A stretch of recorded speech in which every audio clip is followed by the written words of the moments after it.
Гуляем по набережной и обратили внимание. Я как-то показывала, что у нас в ТДЖ видно, что как море отошло, чуть линия береговая. Море отлив как будто. Смотрите, даже здесь на Марине получился вот такой пляж песчаный, потому что вода ушла. И вот видно по уровню, да, где она была.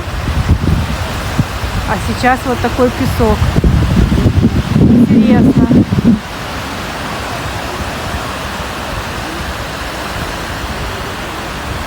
Как думаете, когда восстановится? Вот и закат такой красивый.